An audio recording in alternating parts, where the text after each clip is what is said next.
Atelier 20, vitesse maximum.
Vivre dans une boîte, de préférence avec vue sur les docks de Londres. C'est la nouvelle tendance dans la capitale anglaise. Bienvenue à Container City.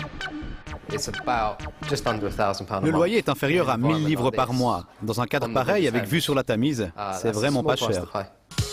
Max et Sophie font partie des 200 privilégiés qui ont leur atelier d'artistes au sein de cette cité de containers. Pour s'y installer, la liste est longue, 3 ans d'attente. À la mode dans les années 60, ces blocs colorés font un retour en force au pays de Sa Majesté.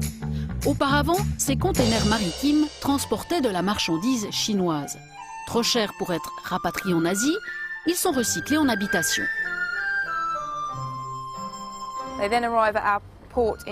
Ils arrivent au port de Phoenix. Là-bas, nous avons une équipe qui découpe toutes les fenêtres et les portes. Et ensuite, ils sont transportés jusqu'ici où on aménage l'intérieur et on installe l'électricité et on les peint. Au-delà d'offrir un toit bon marché, ce projet se veut écologique. Pour se chauffer ou s'éclairer, les habitants misent sur les énergies vertes.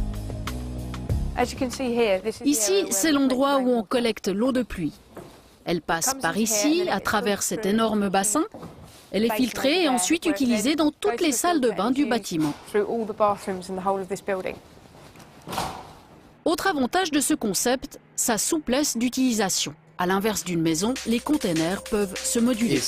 Pour s'agrandir, il a suffi de faire un trou et en 1 heure, les 2 studios étaient assemblés. Et les projets s'emboîtent tel un jeu de Lego. Crèche, logement, école, tout comme ce centre sportif. Un ovni dans le paysage londonien. 30 containers de 40 mètres de long empilés en seulement 3 jours. Nous avions un petit budget. Grâce à cette solution, nous avons pu construire un bâtiment de qualité supérieure pour seulement 1,2 million de livres. Le même en briques traditionnelles aurait coûté 2 fois plus. Je vous garantis que n'importe quel jeune entre 20 et 35 ans n'hésiterait pas à vivre ici. C'est vraiment l'avenir du logement bon marché ici à Londres. Aujourd'hui, ce concept innovateur commence à s'étendre à toute l'Europe. Aux Pays-Bas, par exemple, ces blocs étranges ont répondu au problème d'hébergement des étudiants. Un argument qui pourrait séduire les villes suisses en mal de logement.